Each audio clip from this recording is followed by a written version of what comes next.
Assalamu alaikum, brothers and sisters. Here we go again. I'm a little under the weather, but no worries. Um, doing a quick video on Zafarullah Khan.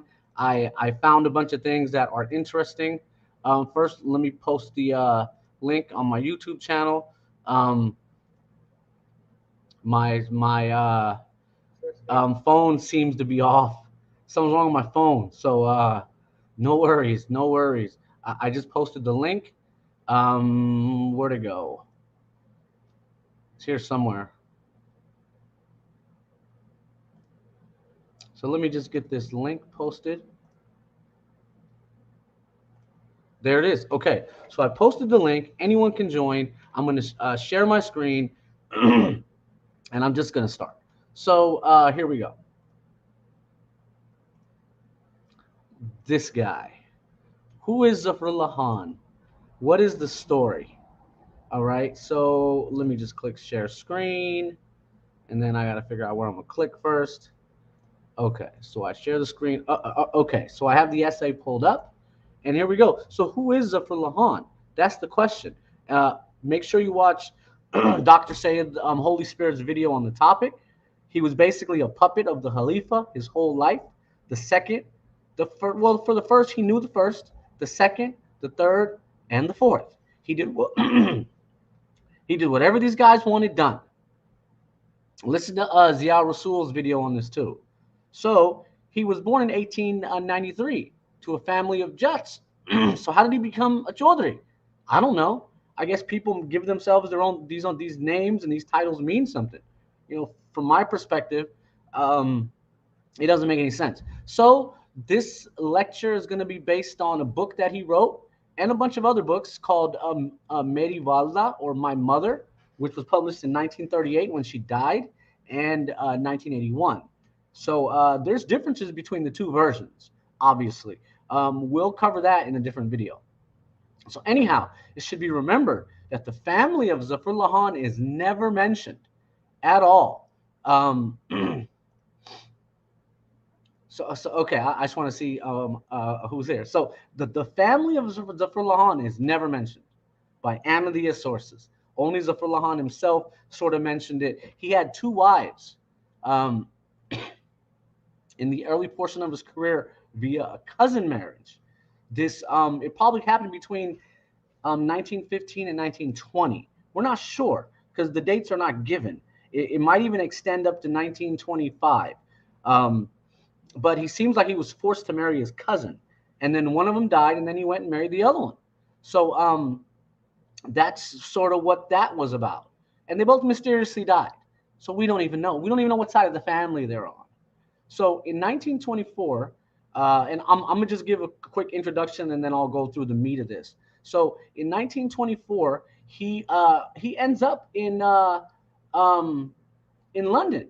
Now, we don't know how he got there. Can anyone tell us how did he get there? What was he with the Khalifa? Was he following the Khalifa, or did he meet up? So it's really unclear.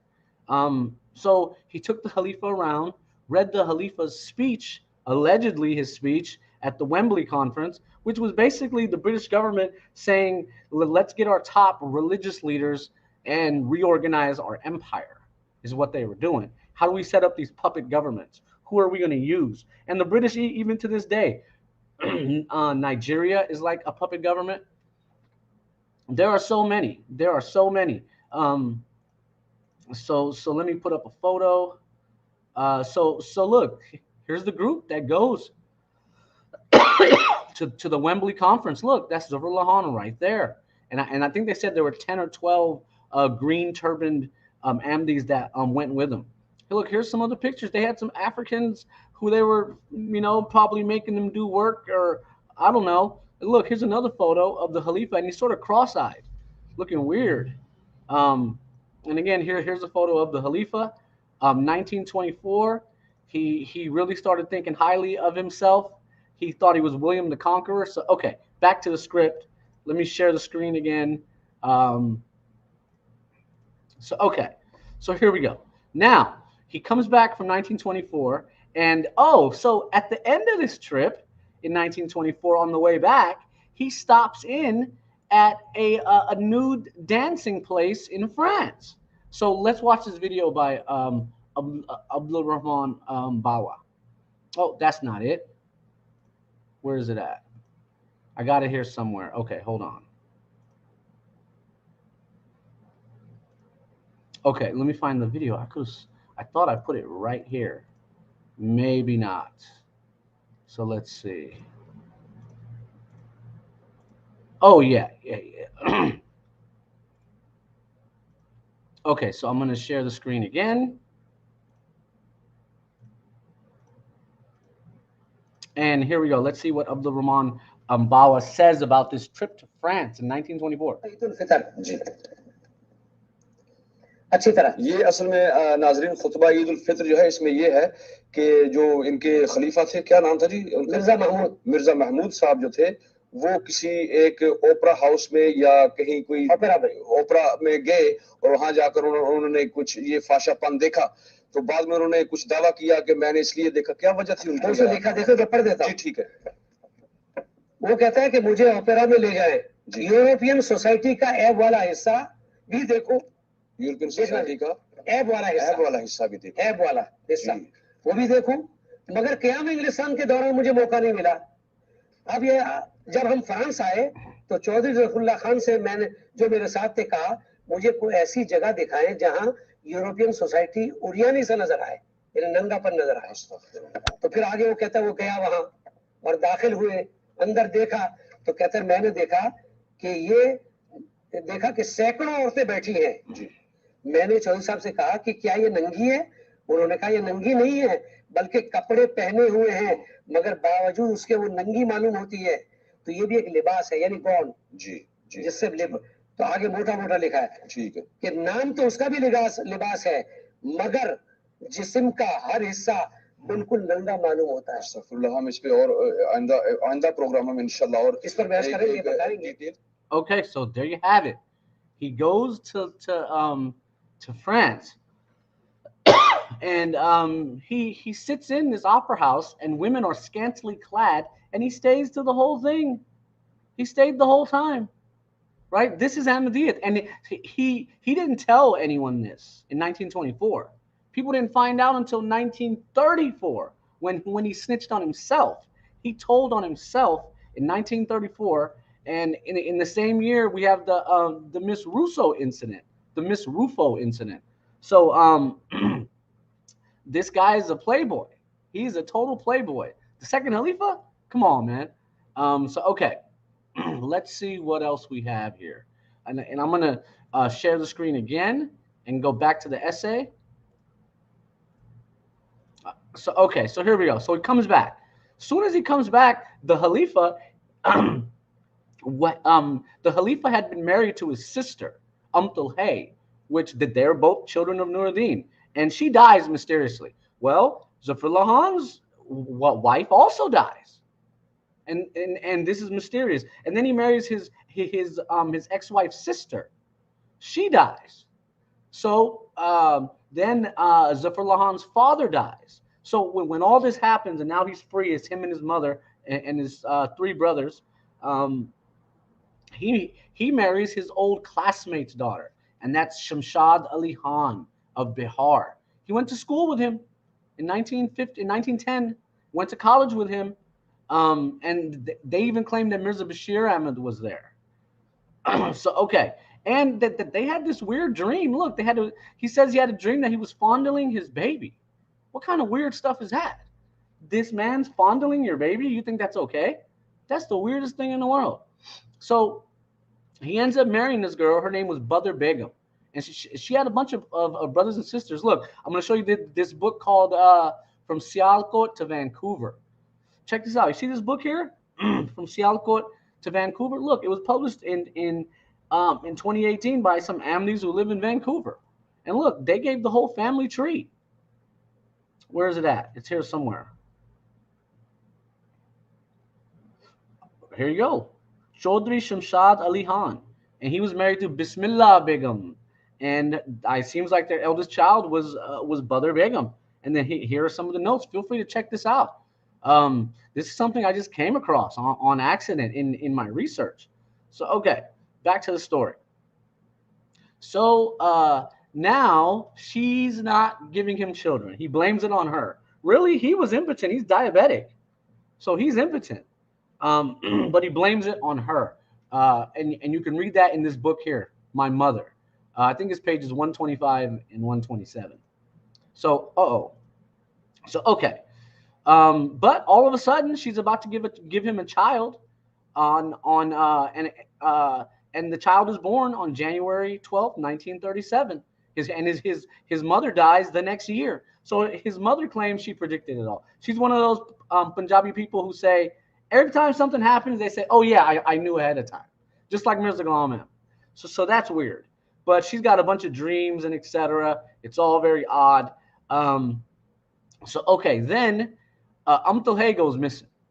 You'll never hear of her again until into the 1980s. So okay, excuse me. And that's when Zafrullah Khan was almost 90. He's about to die. He moves back to Lahore, back to this family's house. And then Badr Begum married his nephew. And I'll get to that in just a sec. So, okay. And so this marriage, they had a grandson. And this grandson married the daughter of Mirza Tahir Ahmed, which ended in divorce, right? So before that,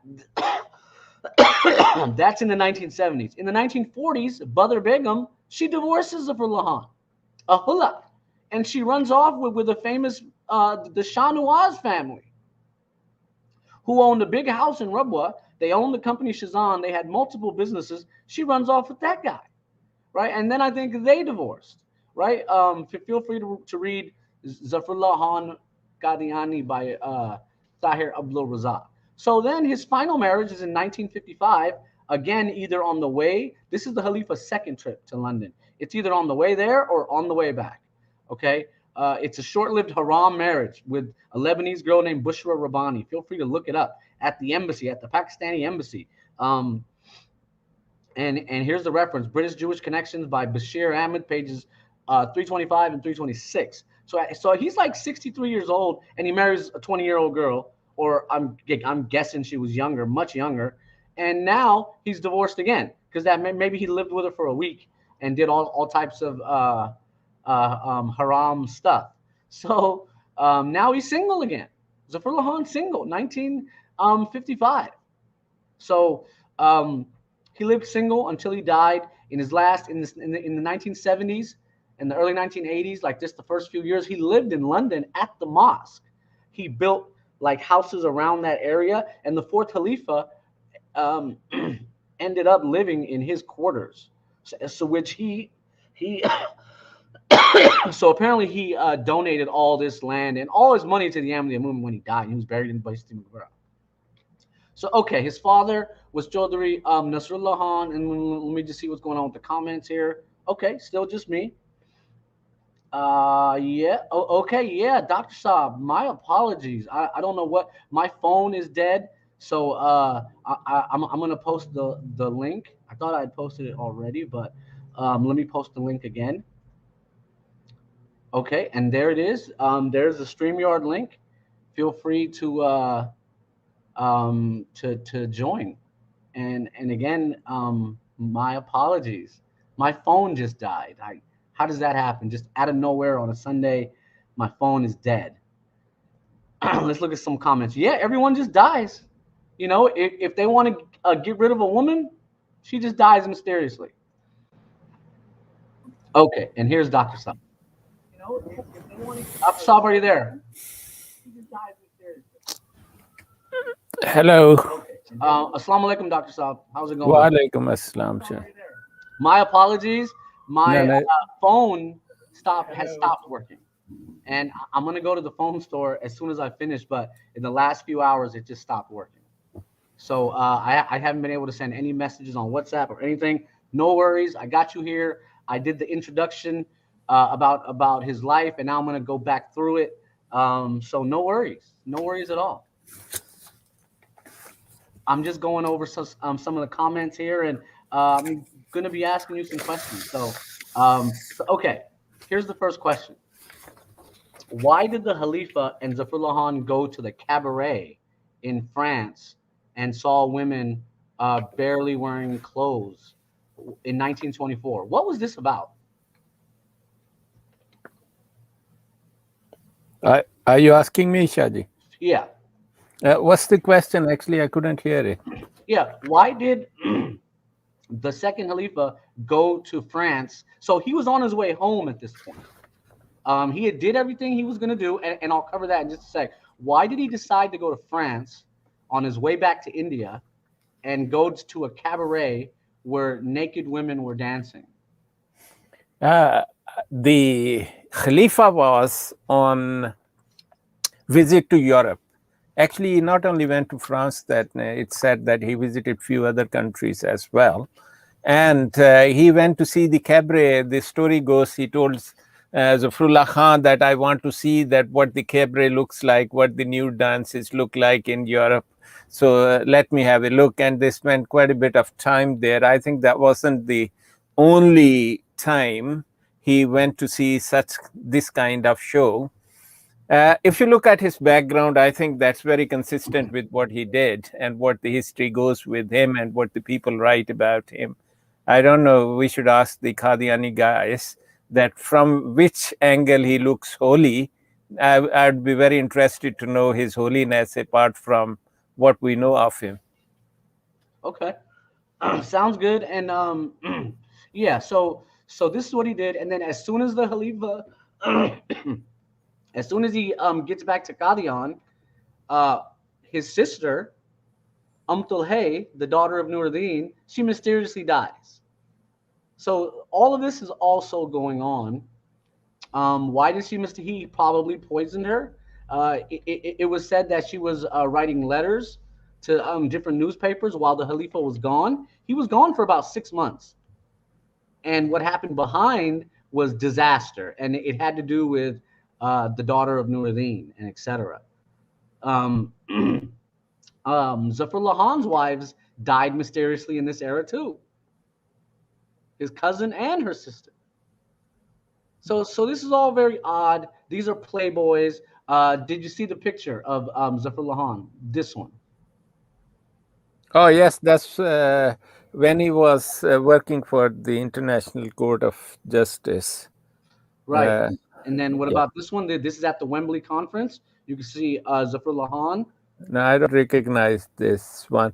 It's in the man standing is actually the second Khalifa of Qadianis, and the Zafrullah Khan is the one in the cap on the left of him in the picture at the side of the table. That's Zafrullah Khan with the Turkish cap. So I think it's not it doesn't look like the Wembley conference because all of them look like Indian people apart from one or two. One in the middle looks like an Englishman, but I'm not quite sure about that. I do not recognize this picture where it was taken. Yeah, no worries. And I'm going to get to that. Here's another photo of the Khalifa with some African-American, it looks like his slaves, but probably some people he was trying to convert for Nigeria. Here's another photo of him sitting on a king's chair. And then, okay, I'll talk about this one later. This is in 1955, and you can see all these men got their hands all on the Khalifa. Zafrullah Khan used to love massaging the Khalifa. Like, they had a thing going on. And then here's a picture of the Khalifa, and you can see his eyes are I don't know if they're I don't know what's going on, but he sort of had the same thing going as Mirza Ghulam Ahmad, where he looks like he's stunned, you know. So, okay. And Brother Ali is here too. Let me just add him to the stream. Assalamu alaikum, Brother Ali. Are you here? Can you hear us? Wa alaikum assalam, Shaji. Thank you very much. I was just listening your stream, and Dr. Saba, I see Dr. Saba here. Yeah, assalamu alaikum. Yeah. How are you? Are you all okay? good? Yes, I'm fine. While I'm enjoying your stream, there are a couple of things, Shaji, I want to add. If you notice, Khalifa Zani, I would say Khalifa Zani, look at his face, look at his eyes. He looks like a drugged. Don't you see? And he's crossed eye. He is cross-eyed, so there is no doubt about that. Yeah. And somebody posted a comment here. Well, if you see every single person who is not becoming their a puppet, they basically die, or somehow they don't obey, they mysteriously die. If you see, same thing with the Mirza family, like Imam Deen and all those cousins of Mirza, all of them died mysteriously. We don't know. And we basically read one event in Sirat al-Mahdi. Mirza fed his elder daughter, Asmat Bibi, jasmine oil, right? That was clear murder. So if you see, they do those things intentionally to probably do some kind of rituals. I have no idea. But there is a mysterious element. Yep. That requires, I think that requires some special stream. So we have to look into Mirza's letters, many other books, and connect all these dots. Why those people are dying mysteriously or disappearing. Right. Yeah. So that's my point. Yeah. So that leads to the same thing with Chaudhary Zafarullah. Same thing. Why his, most of the family members or wives particularly dying mysteriously, that is very strange. But anyway. Yeah, sounds good. No worries. Okay, back to my essay. Yeah, I'm going to share the screen, and here we go. Can you guys see the essay? Let me just scroll up. I went through the introduction, but no worries. Now I'm going to go through the body of the essay. So his father was Chaudhary Nasrullah Khan, and this is interesting because he says, let me just fast forward here. He says in his book that he was his grandparents were Hindu. See this book here? Look, let me pull it up. How did he become a Chaudhary? And I was trying to figure that out. He said, look, our progenitors were Hindu. In the course of time, some families embraced Islam, some became Sikhs, only 2 remained Hindus, et cetera, et cetera. So I didn't quite understand. How did he become a Chaudhary? Can someone explain this to me? If he came from a Hindu, I mean, doesn't a Chaudhary mean? No. Shahji, the caste system, there are Malaks among Hindus as well. There are Chaudhary among Hindus as well. And there are a number of castes which are common between Hindu and Sikhs and Muslims, right? So I have met few Hindus who are Chaudharys actually. But I'm not quite sure. The second thing is the people can change their caste as well. So I hope he is not one of them like Mirza, who has changed several times. That's exactly what I was getting at. Mirza himself said he was Chinese, said Islam for Qazi, his family is this. Is this the phenomenon where people pick their names and as an advantage? Now, the advantage is this. The people like to upgrade their caste according to their own ideology. My view is that all castes are similar and they are all the same. Like some people like to become Syed, they think that's a superior caste. Some people like to become Jat because they think superior caste. But there's a tradition of Prophet Sallallahu Alaihi Wasallam. He says, the man who changed his family background is a cursed one. There's no need to change family background. I ask people, they can trace themselves back to the Adam. And the Adam is the head of every family. So basically, all humans are related to each other.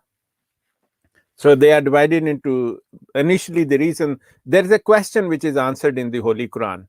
And once one child asked me that question, why do we look different from each other? The Holy Quran answers that question. It says so that you could identify each other and you could identify each other's tribe as well. That's why we look different from each other. I think that's the very reasonable answer to all these things. Having a caste which is different from one another is very different. There is another reason for the caste system is among Hindus, their caste system is based on occupation. Achut were the one who used to work for them. Then there was Shatru or something like that. They were the soldiers. Then Brahman, who were the priests. So their caste system has got entirely different backgrounds. But essentially, I don't think that the Zafrullah Chaudhary family did change it, because his mother was from Bajwa Jat and his family was from Sahi Jat. Even the Jat has got 10, 12 different subcastes among themselves. I don't know what's the benefit. If you know, let us know as well. Right. Okay, no worries. I'm back to the essay. And excuse me coughing. So his father seems to have joined Ahmadiyya. He died at the age of 63. Chaudhary Nasrullah Khan, here's the reference. His mother, and she claimed to see a lot of dreams. In fact, she said she had a dream about the Qadiani Lahori split, a dream about Mirza Ghulam Ahmad. She went and met him. I think she was alone, or she might have went with Zafrullah Khan. He was like 7, 8 years old in 1904. But I found her as odd. She would also go to work with her son. She had 4 sons, but she seemed to be all over Zafrullah Khan, because I think he was sick when he was a kid. There's a lot going on there. So, okay. There is a Shaji, there's a famous story about her dreams. Now, the most famous story which the Qadianis like to tout about, they say before the Zafrullah Khan was born, she had the miscarriage of 2 children. And after that, she saw a dream and she went to a Hindu woman who said that you give something for the Jay Devi and your 3rd child will be okay and born healthy. Now, Qadiani edition, I think it might be a whole fake story, but the Qadiani edition is this. They said, oh, Zafrullah, her name was Hussain Bibi, by the way. The Zafrullah Khan's mother was called Hussain Bibi. She said, no, I'm not going to go to the Jay Devi. I'm not going to put any chadava or the things, the offerings to the Devi, because I'm Muslim. And I have got a question for Qadiani people. If she was that kind of woman, that staunch woman, why did she go that the woman?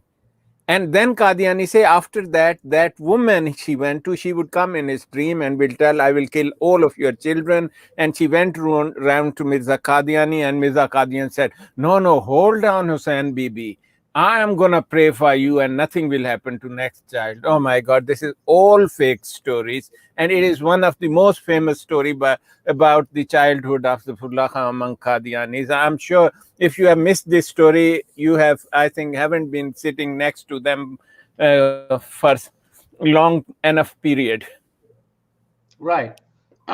Yep. So she was that type of woman, a bit overbearing, always about her dreams, and seems a bit strange to me, but no worries. So, okay, back to the essay. Let's see where we were. So, okay, then sorry about that. Here are the brothers of Zafrullah Khan. I've tracked all of them. Here's Abdullah Khan, and he had the son, Chaudhary Hamid Nasrullah Khan, who's his son married Mirza Tahir Ahmad, right? And then Mirza Tahir Ahmad's daughter. And you can watch Dr. Holy Spirit videos, his video here where he explains that marriage ended in a quick divorce, that they have another child who lives in Canada. So, okay, then Shakrullah Khan, I didn't find much on him. Hamidullah Khan, he died of measles at age 9. This probably, had a psychological effect on their mother. And then his youngest brother, Chaudhary Asadullah Khan, who was also a lawyer.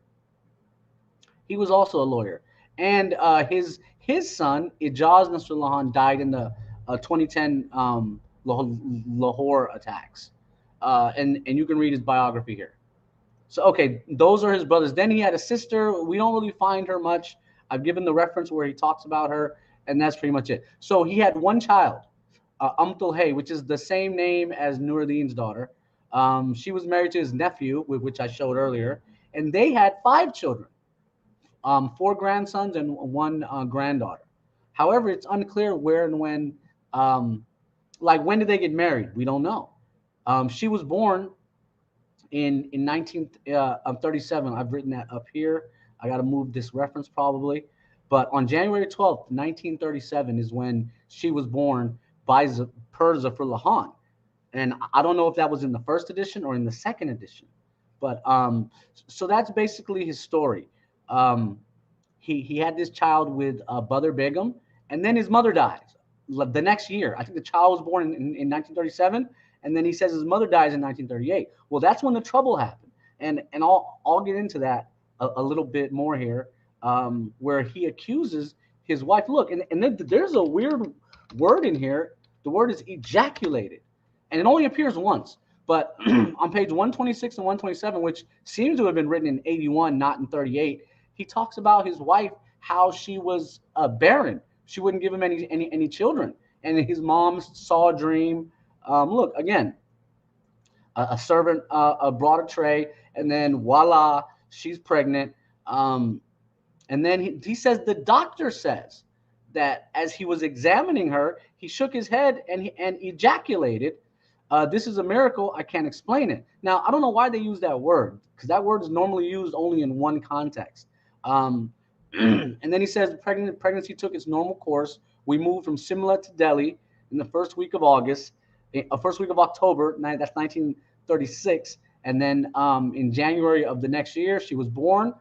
The number 2 Khalifa named her, and Hay. And here you can see how many children that they had. So at this point, Dr. Saab, why did he blame her for being barren when really it's him?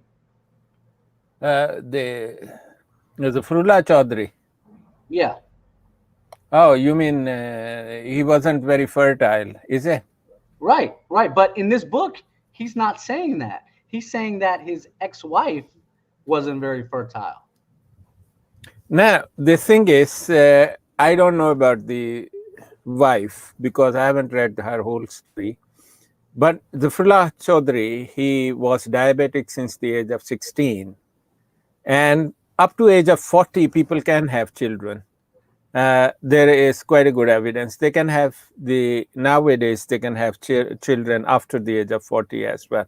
But one of the common complication of diabetes, particularly uncontrolled diabetes, which I don't think he had very much uncontrolled, because he apparently was a disciplined man and he used to keep his blood sugar levels in control.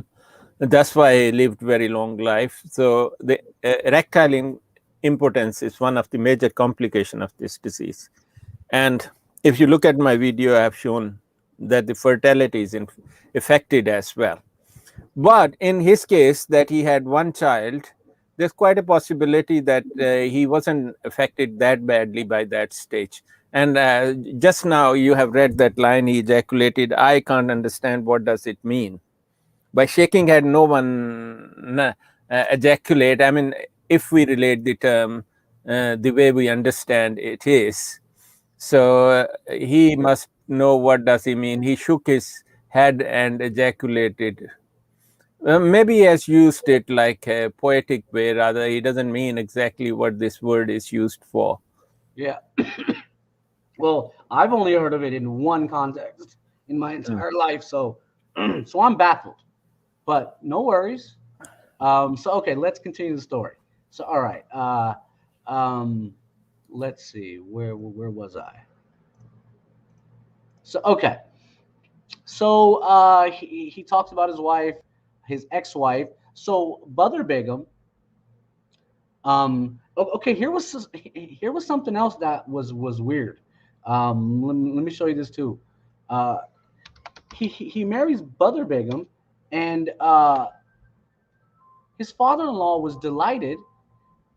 Hold on, and now I gotta find it. Yeah, I'm probably not gonna find it at this point, but yeah, no worries. He said he had a dream where he was fondling, where Zafarullah Khan was fondling his baby. And I'm just baffled. Oh, look, here it is right here. Shamshad Ali Khan was a student at the government college in Lahore. Let me zoom this. So they also claim that Mirza Bashir Ahmed was going there. So Mirza Bashir Ahmed had a lot of help, but we see no photos. Mirza Bashir Ahmed, he claims to have graduated. He would have been the first son of Mirza Ghulam Ahmed to graduate college. That there should be a photo, but there's no information. So, excuse me. So, he was married and had a daughter that was born in December 1910. And then he had a dream that same year where he said he had seen Zafrullah Khan fondling his baby. And I'm baffled. What do you mean fondling? It's your baby. That's not ethical. Why would a man be fondling someone else's baby? Especially someone that's not even, this isn't his niece. This is nothing like that. Now, may I say something? Sure. The people think that he was a barrister. He had education in King's College London and he bore at law from Lincoln's Inn, right? And he studied Government College Lahore for few years as well. But when I read his books, I find his English awful. Actually, he has been using the wrong words in the wrong situations. And when the people like us read them, we say, oh my God, this doesn't mean that what he meant was. If you look at the Qadian, that's what I say, the Qadianis have created Mickey Mouse and Donald Duck in their characters. And they present them some characters which are not what they are. And you talk to Qadianis, they, oh my God, Zafrullah Khan, one of the world's best, most genius, wrote book, translated Quran, wrote this, the judge and the president of international. It's all this what he has achieved is out of proportion to the intelligence, academic and otherwise, of this man. This Qadiani sect actually has always tries to lift some people. Sometimes they lift the slightly better people. Nowadays, they are lifting another character which is called Tariq. They have had him, he was a counselor in the Patni. Now they have had him as a lord and he has been working as a junior minister for foreign affairs for the United Kingdom. But the man is a thorough daft. They are trying to create something out of him. And even if I've heard from the people who are close and have connections with him that the man is nothing you would like to talk to him about. So Qadianis actually should have some intelligence to choose a person who will at least come close to the character they are going to create. Because they have the ability to get something which is slightly extraordinary. I wouldn't say it's altogether extraordinary, but to use what they can get, their use isn't any good. Right. Yeah. So, they propped up Zafrullah Khan. He wasn't qualified. They made him into this person. So he was dedicated to them his whole life. He gave them all his property, et cetera, et cetera. So I'm going to show you another book. And this is specifically for Sagir Bhai, and I sent this to him. Let's see, where'd it go? Oh, Brother Ali, do you see this? The name of the book is From Sialkot to Vancouver. It was published in 2018. This is an Ahmadi from Sialkot who was related to Zafrullah Khan and was living in Vancouver the last 30, 40 years. And look, he mentions a lot about Zafrullah Khan, a lot about his father-in-law. Very interesting stuff. So, Brother Ali. Yeah, I will look into this later on. Definitely, that would be very interesting. Let's see what is in there and what new things we discover. I'm sure you already been through this book. Right. Well, there's only like 10 pages that are available. Oh, right.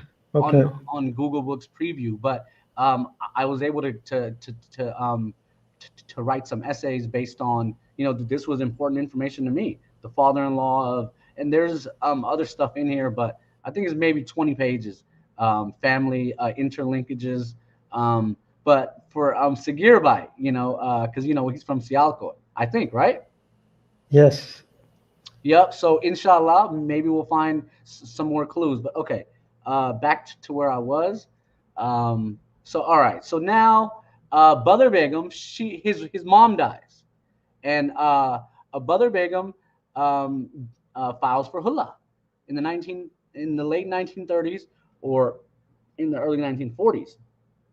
So she gets the divorce, and then she runs off with Shah Nawaz, who ended up building a big house at Rabwa, and owns the Shazan company and many other companies. I think I'm quite sure.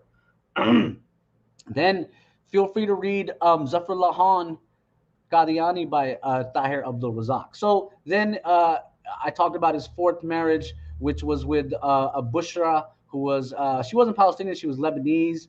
And the reference for that is the Ahmadiyya movement, British Jewish Connections by Bashir Ahmed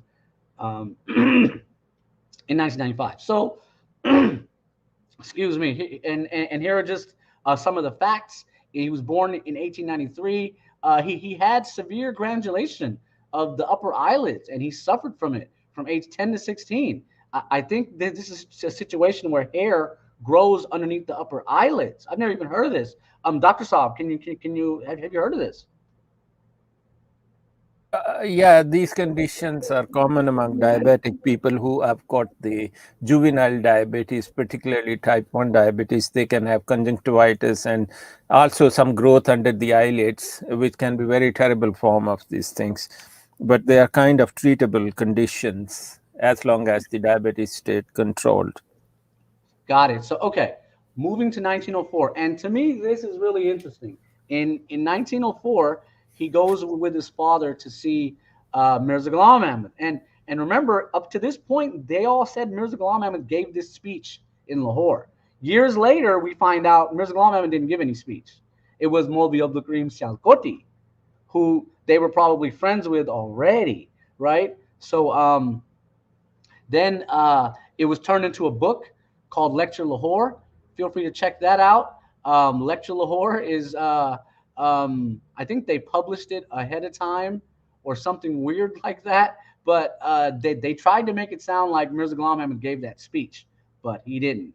So Zafrullah Khan was mystified not by Mirza Ghulam Ahmad, but by Maulvi Abdul Karim Sialkoti, who used to wear sunglasses because I think like one of his eyes was not there or inop.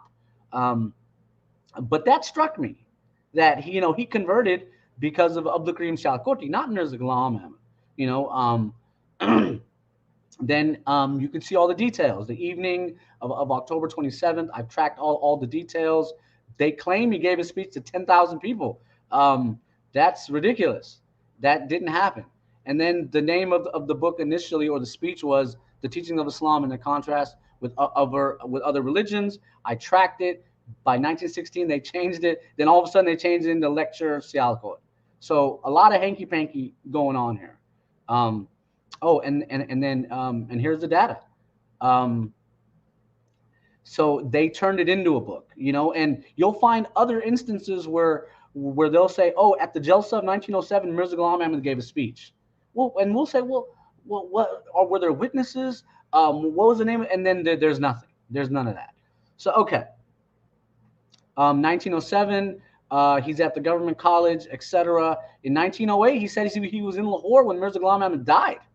And I think he was part of the election. He was there in Qadian. So that was interesting. 1911, he goes to the UK, and the Lahore Ahmadis were there. Khwaja Kamaluddin and the Woking mission was going on. So he must have went there to pray.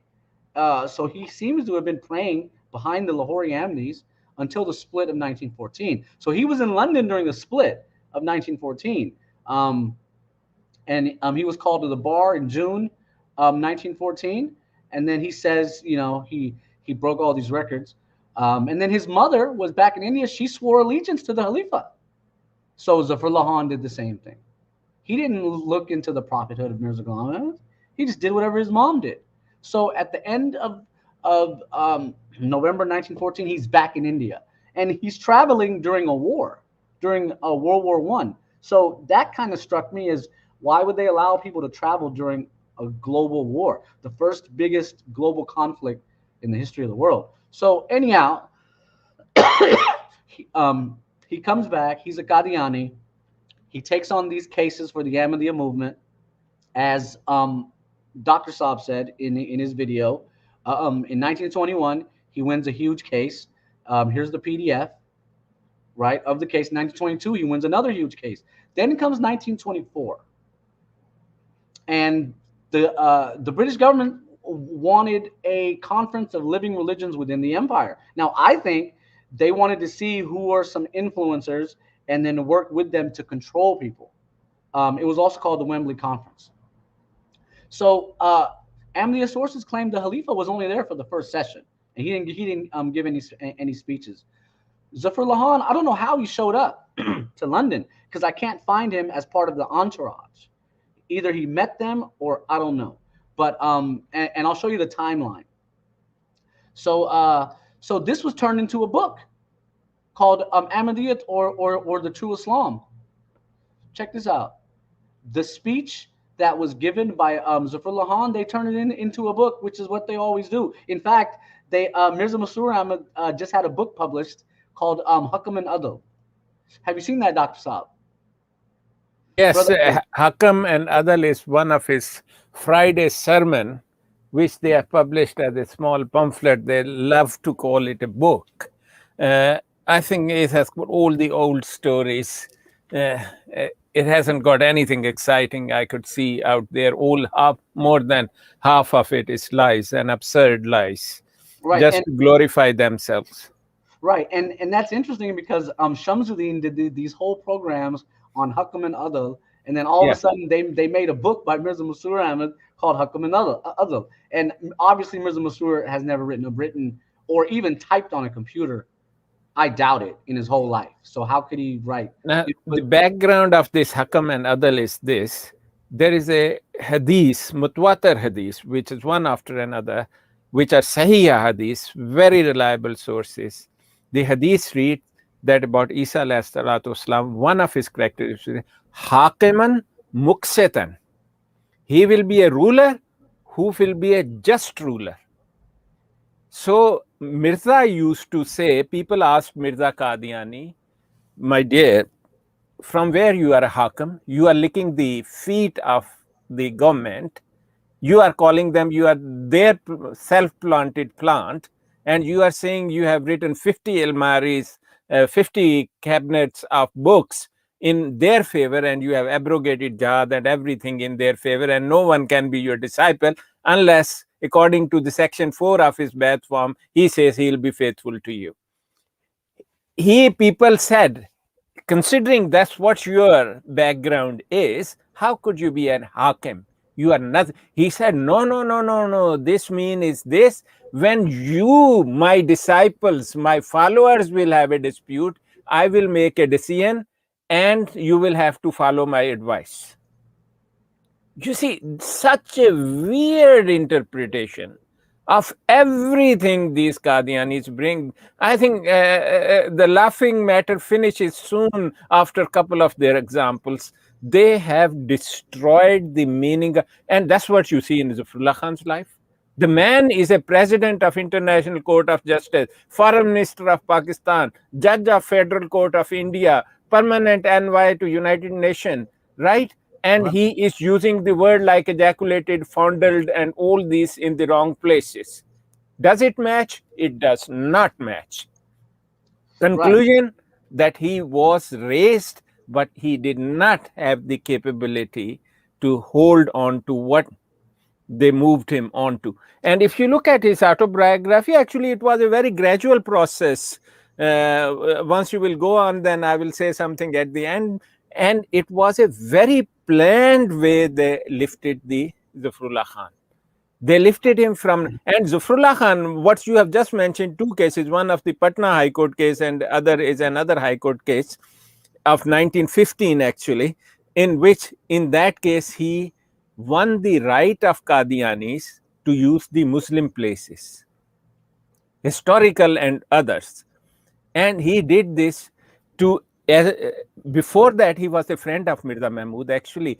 He did the Bai'at in 1905 on the hands of his Mirza Qadiani. Once he did the Bai'at, One of the reason was Maulvi Abdul Karim, who was there, and he people say that his parents was already his followers, but I have got no proof of that. And the second reason was that he developed some friendship during that stay with the Mirza Mahmud. So that friendship, once he went to the college, Mirza Mahmud was there as well. People don't realize Mirza Mahmud was studying in the Government College Lahore. I've got no confirmation, but he could never gain any qualification from that study because the man was a thorough daft. And then when he graduated from Government College, they were in touch with each other, and he was continuously in touch with Mirza Mahmud, and to impress upon the Khalifa, he was going around different places, like working in Europe and here and there. He was doing the tabligh of Qadianiyat, so-called, and every time he will make a visit, he will send a report to Mirza Mahmud that I have done this tabligh this time. He actually claimed to have converted few people, and just in 1914, in the month of May or June, when he did the exam, he didn't perform very well. Actually, I have seen that particular letter. Somebody showed me a copy of it. He wrote to Mirza Mahmud, you know, I couldn't prepare for this exam. When I went for the exam, I couldn't. Could you ask some, this is the line, which as far as I remember, it said, technically it meant, could you ask somebody you know in the government or the kind of people who are influential in London to get him through the bar exams. And he did get through the bar exams. Now the Qadian, oh, he went through brilliantly. And you said that he had distinction. Is it right? Shaji? Yeah, that's what he said in his book. Here, let me pull it up.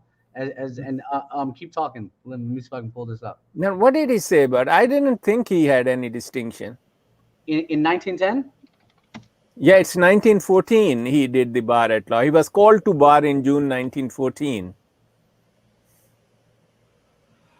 Dr. Saab, just one more thing while Shaji are searching more details.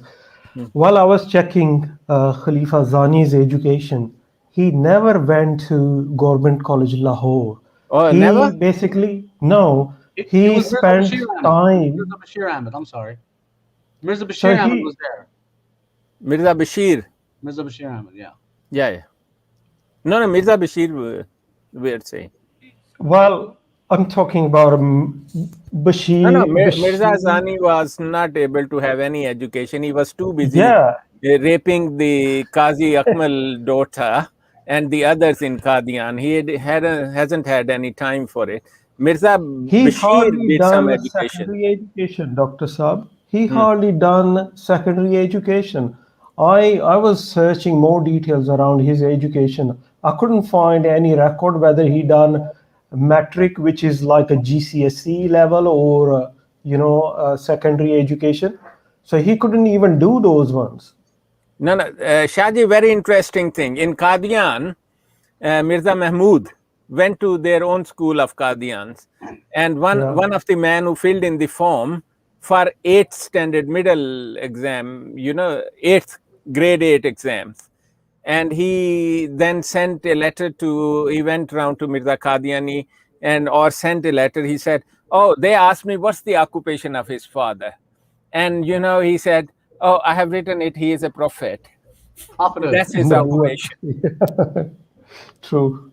Right. So here's the note. Look, he says, standing first in first class honors. Now, what does that even mean? 1-1 qualification. That's what we call in Europe 1-1. It's usually 2-1 or something like that. But so he had 1-1. Is it in LLB? That's what he says. Is it? That's what he says. He passed the LLB examination. Yeah, LLB from London University. King's College used to be, still it is a part of University of London. But more recently, in last few years, it has been given the authority to issue their own degrees as well, like a university. Same is with the Imperial College. It has become Imperial College University or something like that. But those days, it was the part of the University of London had 31 colleges, and King's College was one of the bigger colleges. So he said he got first class first, right? Right. With honors. Very surprised. Right. So okay, no worries. Back to the essay. Where was I? Now the story gets interesting. So now we jump to 1924, and let me give you the dates first. I thought I put the dates here. I didn't put the travel dates. Okay. No worries. I can find that right now. So, he went back the same year back to Sialkot, and he practiced as a lawyer between January 1915 to July 1916 as a lawyer in Sialkot. Right. So now it's 1924, and he seems like he travels with the Khalifa. I don't know if it's with the Khalifa or not. So let me show you their trip to London and where it went through. Okay, is that it? No. Oh, okay. So is it this one? Hold on. I should have had this pulled up. I'm getting a bit lost here. Oh yeah, here it is. So he leaves Qadian July 12th, 1924. Right? And then he stops in Egypt, and they go to Jerusalem and Damascus, July 31, 1924. Is that interesting? And they were there for like 2 weeks, or maybe like a week. And then he arrived in Italy in August, and then he arrived in Lahore on August 22nd. About a month later, the London conference is read out. Zafarullah Khan reads out the speech. And in this speech, he claims that there are 500,000 Ahmadis in the world. Did you guys see that? They're claiming 500,000. There aren't 500,000 even today in the world. And Mirza Qadiani said in 1904 or 5, I don't remember exact year, to the British government, the Indian British government, that his followers amount to 400,000. Officially, on the books of Qadianis, the number is 200 million. It was in 2005 or 4. 2012, they subtracted 50 million out of that, made it 150 million.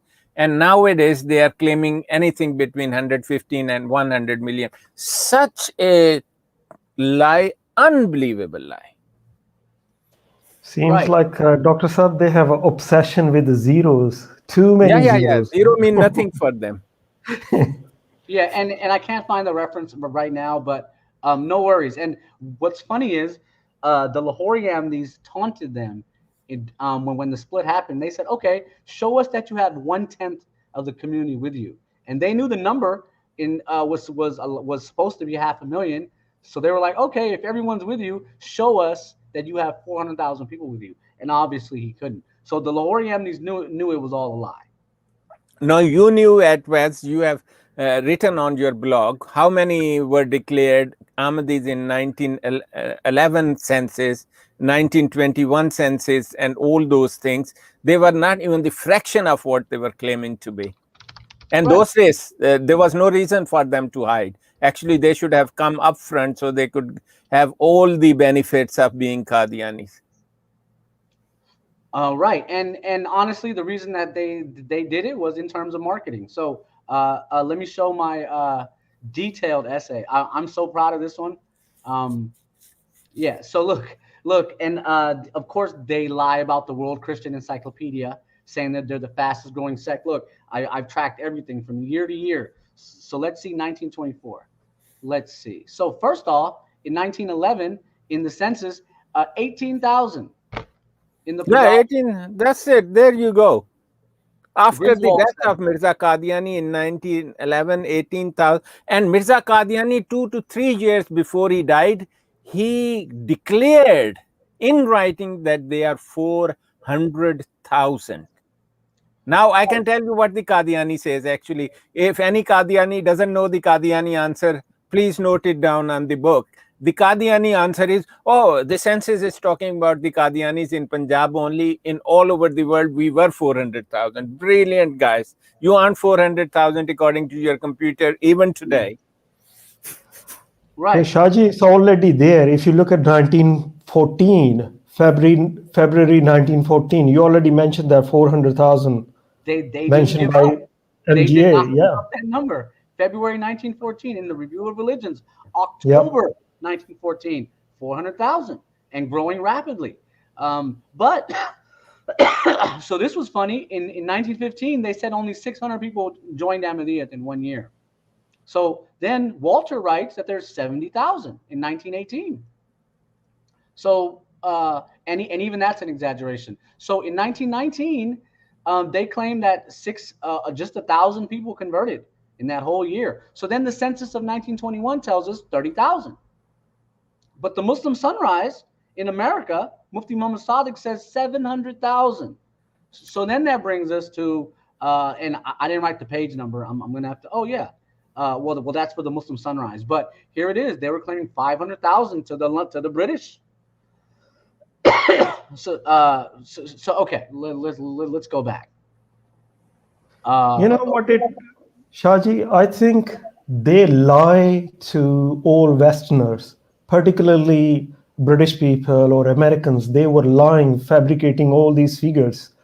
But in reality, they were not more than, I would say, 15,000 around 1914.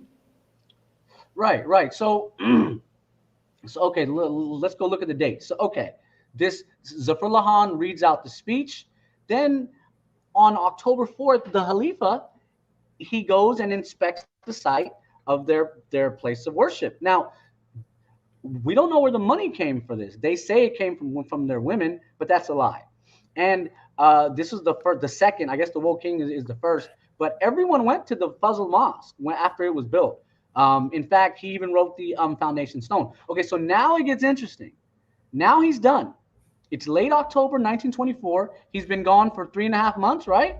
On his way back from London, he stops in France, and he stays at the Grand Hotel Paris on 27th October, and they went to a cabaret. And it was called the Cabaret Jinnah. And they okay, and I have a video. Have you guys seen the video of Abdul Rahman Bawa on this, where he reads out? No. Yeah. Okay. I saw that one. Let me show it again. ऐसा आदमी ये जा सकता है camera आप तो ये जरा देखें खुतबा ईद उल फितर जी अच्छा This is 1934. This is 10 years after the fact. So when he went to this opera, this naked opera, no one knew. But 10 years later, he's admitting to it around the same era as the Miss Rufo incident. He's running wild in Qadian, and then he admits to going to this cabaret. So here we go. ये असल में नाजरीन खुतबा ईद उल फितर जो है इसमें ये है कि जो इनके खलीफा थे क्या नाम था जी मिर्जा महमूद साहब जो थे वो किसी एक ओपरा हाउस में या कहीं कोई ओपरा में गए और वहां जाकर उन्होंने कुछ ये फाशापन देखा तो बाद में उन्होंने कुछ दावा किया कि मैंने इसलिए देखा क्या वजह थी उनकी देखा तो पढ़ देता जी ठीक है वो कहता है कि मुझे ओपेरा में ले जाए यूरोपियन सोसाइटी का ऐब वाला हिस्सा भी देखो यूरोपियन सोसाइटी का ऐब वाला हिस्सा भी ऐब वाला हिस्सा right? So okay, let's finish. Ab means Shaji is a bad society, a bad part of that society. Right. So he's telling everyone on Eid 1934 that he did this, and this is odd. You know, he was running wild so much he could say anything, and they wouldn't object to it. Right. So okay. अब ये जब हम France आए तो चौधरी ज़फरुल्लाह खान से मैंने जो मेरे साथ थे कहा मुझे कोई ऐसी जगह दिखाएं जहां यूरोपियन सोसाइटी उरियानी सा नजर आए यानी नंगापन नजर आए तो फिर आगे वो कहता है वो गया वहां और दाखिल हुए अंदर देखा तो कहता है मैंने देखा कि सैकड़ों औरतें बैठी हैं जी मैंने चौधरी साहब से कहा कि क्या ये नंगी है डॉक्टर साहब सैकड़ों So okay. Hold on. If you notice, Shahji, he insisted Zafarullah Khan, I want to see the bad society. Show me there. He said, so that was exactly where to go. Yeah. So okay. Let's watch the end and then we'll comment. उन्होंने कहा ये नंगी नहीं है बल्कि कपड़े पहने हुए हैं मगर बावजूद उसके वो नंगी मालूम होती है तो ये भी एक लिबास है यानी गौन जी जिससे تو آگے موٹا موٹا لکھا ہے ٹھیک ہے کہ نام تو اس کا بھی لباس ہے مگر جسم کا ہر حصہ بالکل ننگا معلوم ہوتا ہے. استغفراللہ. ہم اس پہ اور آئندہ پروگرام میں انشاءاللہ اور اس پر بیان. Okay, so there it is. Dr. Saab. Yes. Now, look, I'll tell you something. That was nothing what he saw. The first thing I want to say, the Grand Hotel is very, very expensive. The Royal Suite cost you about up to $30,000-$40,000 a night. It's one of the most expensive hotels in the world. If I understand, it's the same Grand Hotel, which is in Paris, right? And the second thing, he went to a very expensive club. He saw all that. And the people think that he is a bad event. It doesn't affect morally. It's not. But that was nothing for Mirza Mahmud. Mirza Mahmud set the world record of evilness and nudeness in the world. When he went back in 1924, he had his wife, Amtal Hai, who was actually his sister because he was actual son of Hakim Noura. And he had somebody, and people say it was his mother, Nusrat Jahan, who poisoned that lady, right? And they have written a graphic scene of the night she died. They say that this Mahmud Zani was sitting next to his bed towards the head side, and Nusrat Jahan was on the other side, and she was telling him, you should beg forgiveness for your sins from the people you have lived. And he did this because at the age of 9 or 10, Mirza Mahmud raped her daughter, who was the daughter of Amtal Hai, called Amtal Rashid. And later on, he raped the other daughter, Amtal Qayyum, as well, who was the sister of Amtal Rashid. And while he was in England and European tour for about 6 months, she wrote a letter to one of the parliamentarian and one of the journalist who was called Singh something. This was the Singh man. As soon as he came back, he went to Mirza Mahmud. He said, your wife has been writing these letters. And he showed him the letter written to him by Amtul Hai. And Mirza Mahmud, oh my God, he had her killed within few days after he came back. That is the background of this cult. For God's sake, you call them ke Khudai Khalife, the man of God, nothing like that. Actually, they are even not the decent people. No decent human being would rape the daughter. And if you rape somebody's daughter at the age of 9 or 10, even if you are a father, mother wouldn't stand for it. And that's what happened with the Amtul Hai. So this event of he went to, there's a rumor going on that he went to see the nude beach as well. And these are the common usual things. And if you read the book Shahr-e-Sadoom, which is written by Shafiq Mirza, one of the member of this family, very close man to them for most of his life, he says every night after 9 o'clock there will be kind of the verse of the nudity and zina all over this so-called Kisre Khilafat. And the people used to give and go and have sex with all kind of women who were, including his wives and daughters. And Abdurrahman Misri, Nazre Allah, I've read it in Shahr-e-Sadoom, I've read it from other sources as well, and I've heard this story. I can confirm this story is correct. One day he came for the Asr prayer while he was having a sex with his daughter with another man. And somebody told Misri Saab that he hasn't had a bath, he hasn't had a wudu, and he has come.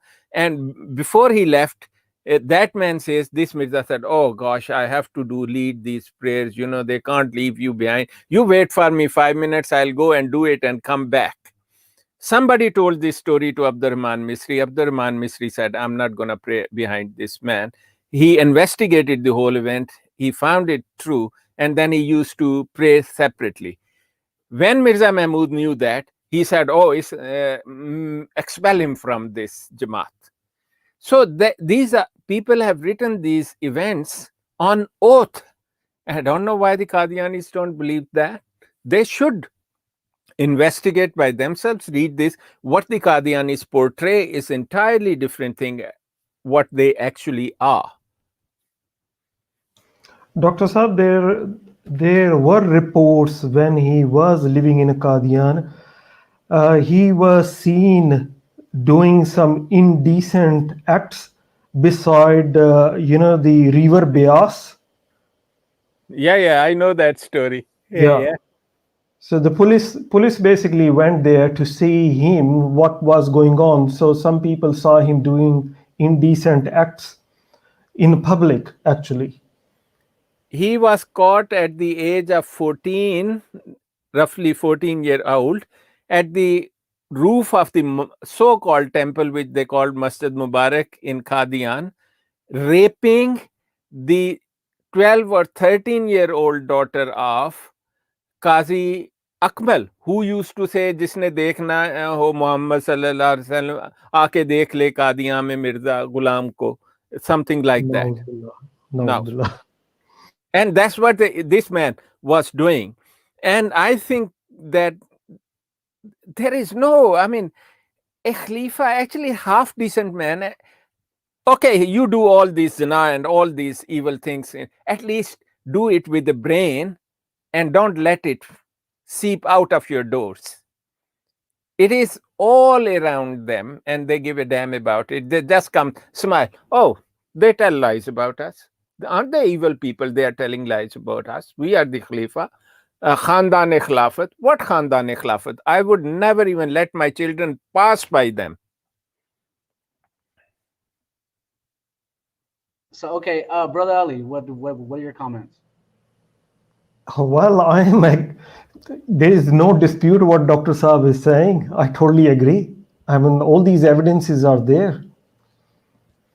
Yep. And yeah, so that's the life that he was living. So, okay, let's go back to the essay.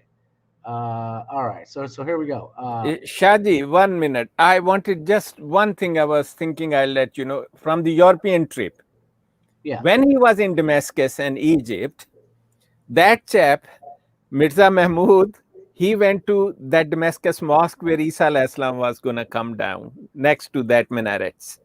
That minaret was open for the visit. He went upstairs with the Zafarullah Khan, and then came downstairs, and there were few other people. Do you know what he said to them? Lo ji, aaj wo pesh koi bhi puri ho gayi, Isa al-Islam will make a nuzul over here. Right.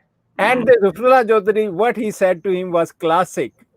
He said, Isa al-Islam, according to tradition, will come from the heavens or the skies and will land here. You went upward from downstairs. He said, your direction is actually wrong. Incorrect. That's hilarious. So, okay, back to the story. It's 1924. He's in France at the Grand Hotel, dabbling, going to nude programs and etc. He also goes, there was a mosque. The French built a mosque because they had a lot of Muslims in their empire, and it seems like he wanted them to, and now I can't find it. Oh yeah. So check this out. Look, while he's in France, he goes to the Grand Mosque de Paris. Have you guys seen it? Apparently, it's the first mosque in France, and he tried to acquire it. He wanted it, and you can see Zafrullah Khan right here and his entourage. The French did not give that to them, but that's sort of the operation. That's sort of what they were doing. So okay, let's go back to the timeline. I thought I had a timeline. No, that's not it. All right. So let me clean some of this up, get rid of some of these, and then I got to remember where I was. So yeah, it was this trip in 1924, the travel date. So he goes to France and does he sees naked women, probably got a lap dance. I think he did more than that. So he returns to India November 24th, 1924. Daddy's home. Right? And he's mad at everything that happened behind him, right? All these things happen, and then his wife dies, his sister dies, So okay, that whole situation happens. What happens next? So and then here are the scans. If you want to see, here are the references. Apparently, he talked about it again in 1946. So now it's 1925, and I think this is when he marries Badr Begum in 1925. His dad was probably on his deathbed, or maybe it's 26 or 27. But his dad dies in 26, and then it's unclear. So he starts to work for the British, and a name comes up, Sir Fazl Hassan. Dr. Saab, are you familiar with this guy? Yes, I've heard of him. I can't recall too much about him. I think Sir Fazl Hussain is famous for some particular reason. Yeah. He was in a British time. He was well-known person. Yep. I think he was a puppet, but a lot of people might get mad, but I'm like, I've done Fazl Hassan was the reason Zafrullah Khan got some of his major appointments. So anyhow, Fazl Hassan he met Mirza Ghulam Ahmad in Sialkot in 1904. Okay, so he was also there. He also met Mirza Ghulam, excuse me, in 1908. So he's a major, and I can't find the page that I wrote about him, but he's a major player in Indian politics, and he helps Zafrullah Khan. Look, in 1927, at the suggestion of Sir Fazl Hassan, he asked me to proceed to Britain, and etc. So, and there's more. So in 1928, he builds a house on the outskirts of Lahore. He's part of the Delhi meeting of the All India Muslim League and the Round Table Conference. And then in 1931, Mia Fazl Hassan, the same guy, he was a member of the Viceroy's Executive Council, and he had declining health. I'll post a reference to this later, but this is a fact. And he taps Zafrullah Khan for the job, which was a shock to everyone. Why Zafrullah Khan? What has he done up to this point to be on what council is it? The Executive Council of India. So, the jury's not out on Sir Fazl Hassan. So anyhow, his father-in-law dies in 1932. In 1934, he's appointed to succeed Fazl Hassan. Again, this name keeps coming up as in the Governor General's Executive Council. So it's like, what's going on here? So in Qadian, there's a lot going on. Mirza Zani, he's got Miss Rufo. Remember, Miss Rufo's in the same year, in 1934. So he's got women here, women there. He's got boys here and boys there too. So this is where the Atta Shah Bukhari story begins.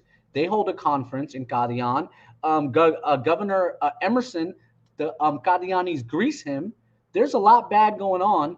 Zafrullah Khan's mother meets him, and Governor Emerson is like, tell the Khalifa to calm down. He's running out of control. There's a limit to this stuff. This guy just doesn't care, right? And he's like, well, my dad is Mirza Ghulam Ahmad, and my grandfather is Mirza Ghulam Murtaza, and I'm in British India. I can do anything I want. So that's his attitude. So there's a huge situation in Qadian. Bukhari gets 6 months for anti-government speech. He's sentenced. And this is where Justice Hosla, have you guys heard of Justice Hosla? When he called Ahmadiyya fangled and a cult, I can't remember if he said a cult or a sex cult or involved in sex drugs. Look, here's his comment. And he says what they did are generally considered acceptable, but that was overruled. Justice Hosla's decision, and look, it's on it's in the same book. If you haven't read this book, this is an amazing book. I didn't write it, even though it looks like I wrote it. But it's from 1995. It's an amazing book. Feel free to check it out. So okay, where was I?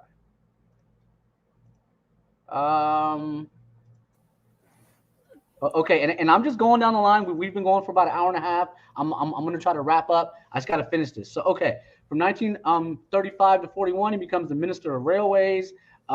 He's involved. He represents the League of Nations. In 1941, he becomes a judge.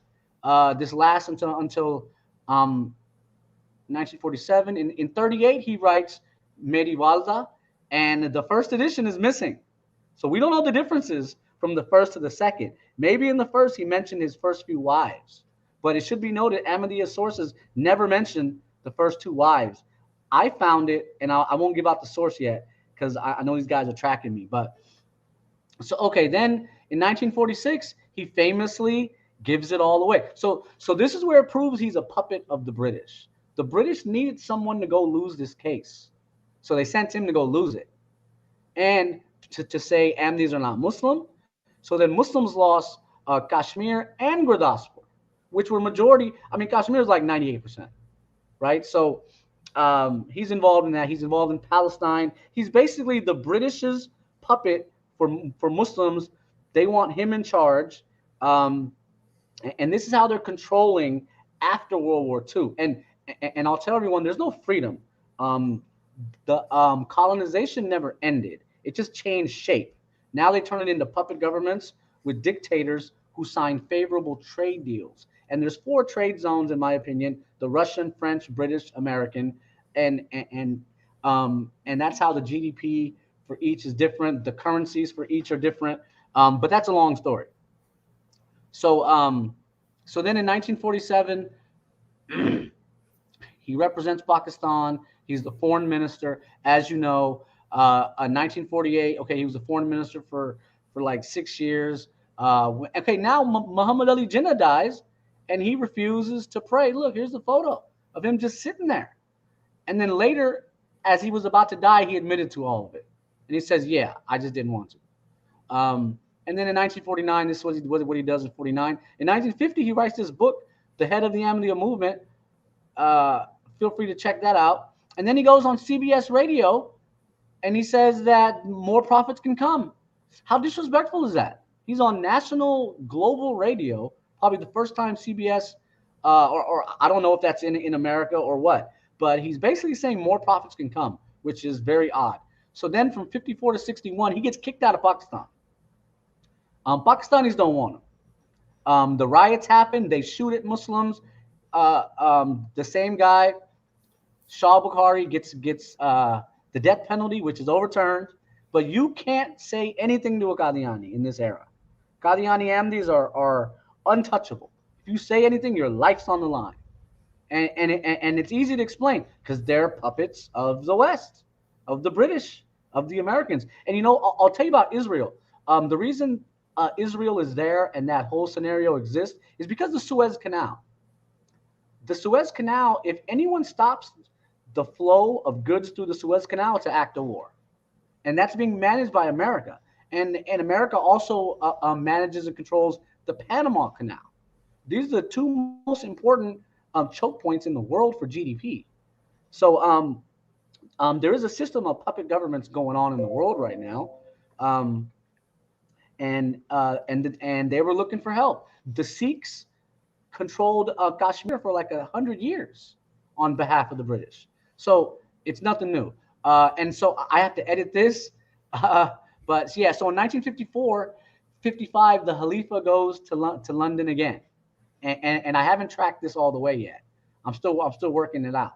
But did he fly this time or did he take a ship? I think he flew this time. And that's why he didn't stop in yeah, so that's under construction.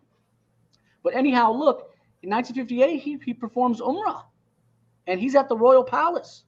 Saudi Arabia is also a puppet of the British. In fact, all those countries, Libya, all in North Africa, Nigeria, Mali, Chad, all you have to do is go look at the trade deals. Who do they trade with?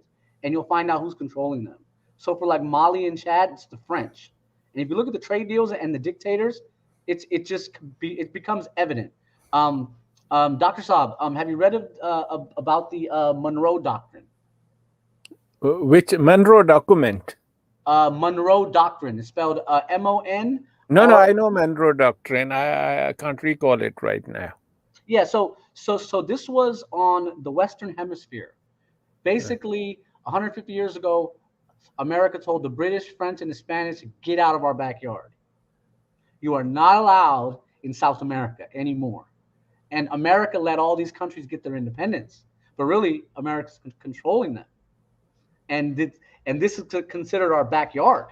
So we're like, stay away, you know. Then Africa was carved up, and the U.S. colony in Africa was Liberia, but they don't call it a colony; they call it an overseas territory. You know, even Hawaii was not a state in 1941 when the Japanese bombed. Hawaii was an overseas territory. So this is nothing new. This is sort of the shape of the global world that we live in. And Ahmadis will also say, oh, Muslims are doing so bad. There's no Muslim country. They're all being controlled from the outside. Just look at Brunei. You know, it's being controlled. It was a British protectorate, well, whatever that means. So okay. Let's get back to the story. I'm almost done. So then in the 1960s, Field Marshal Ayub Khan's like, hey, I want to make you the permanent representative at the UN in New York. Well, that's a political move by Ayub Khan to please the governments who are funding him. He's like, hey, look, I put the Ahmadi guy in charge. Like, oh, good job. Okay, so you're on our team. You're cooperating, you know. So anyhow, in 1967, he performs the Hajj. The Khalifa doesn't go. Mirza Nasir Ahmad could have went. They hadn't been stopped from doing Hajj. They were stopped in 1973. And in fact, it started in Nigeria. And okay, so that's a separate topic. So anyhow, 1974, he's living in the UK, and he writes a book about Pakistan. This is after they're declared non-Muslim. Feel free to check it out. So okay, and then 72 79, he's living there at the mission house. In 78, he writes Ahmadiyya, the Renaissance of Islam, and then he talks about the Rabwa terrorist attacks, and it's the worst He totally lies about what happened. Doesn't even give a single reference. At least reference a newspaper. So I have all the newspaper clippings that say Ahmadis were pulling out pistols and dancing Bhangra style as they beat these kids to a bloody pulp. So he didn't post any references. So in 81, he rewrites Mary Wazla. So then he moves back to Lahore, and I think he's living with Umtul Hay and their 5 children. So that's interesting. And Badr Begum. And Badr Begum, and that's an interesting where maybe it was a 4-story house, and you could No, she was there with her daughter. With her daughter, yeah. So okay, he also moves back to Pakistan, and he's the first one to put his hand on Mirza Tahir Ahmad's hand when he becomes Khalifa. We know what happened with Mirza Rafi Ahmad. So okay, now he's living in Lahore, and then he admits in 1985, here's a scam, that yeah, he's like, I didn't do it, so what? So then in 88, after he dies, they publish a book, put his name on it, Women in Islam. Here's the Dr. Saab's video, and that is all I have. So Shaji, he presented Mirza Tahir Ahmad's name. He proposed that name, and he was the first one to basically do the bath as well. That's my information. Correct me if I'm wrong, Dr. Saab or Shaji, please. That's what he says. He was the first one to put his hand on the... No, he was the first one. He was there. Actually, he was the member of Khilafat Committee as well. And most of his life, he has been the member of the Khilafat Committee. And the one interesting fact of his life is, before 1983, when he went to stay with his daughter, whenever he went to the Pakistan before that, he always stayed in Kisre Khilafat with the Khalifa's family. He never stayed with his daughter. And this is such a mutilation of events which the Qadiani presents him as a holy and saintly man. I don't think there was anything holy or saintly about this man. He was a very wicked man.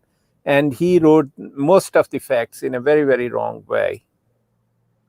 I Right. remember Dr. Saab, he had a house in Rawwa as well. He never used to stay in his own house. You are correct. No, he used to stay with Khalifa's family. Actually, there are incidences which have been recorded that one of his wife, who was the mother of Mirza Tahir, used to prepare the special food for him. And he used to Right. say, whenever the Sayyida Maryam is my host, the food is very good. Right. So Definitely. was he one of the main boyfriends of the Khalifa? In this photo, look, in front of little kids even, they all put their, so remember, when Mirza Ghulam Ahmad would have these schizophrenic outbreaks, they would massage him. All the Yeah, women yeah. would get around him and start massaging him. So Yeah. is this the same phenomenon? Look, I No, mean, I've never had anyone ever massage me in my whole life. I don't know. That's an old Indian tradition. In case of Mirza Ghulam Ahmad, his son Fazl used to massage him. Nusrat Jahan Begum has never been recorded to massage him. Sultan Ahmad never even wanted to be near to him. And there were some other women who were unrelated women. They will give him a massage because he loved having a massage, particularly of his legs. Right? So you can read in Siratul Mahdi, there are lots of things like that reported there. But as far as Zafrullah Chaudhary is concerned, he was relatively a conservative man in terms of the fact that he wouldn't get friendly very quickly with you, and he would do what the Khalifa want. The other thing is the Khalifa Zani, which is the Khalifa Mahmud, he was only a couple of years older than him. He wasn't much older. They were actually the kind of similar age people who experienced the similar things. And the other thing is he was also friendly with the rest of the family, like Mirza Bashir.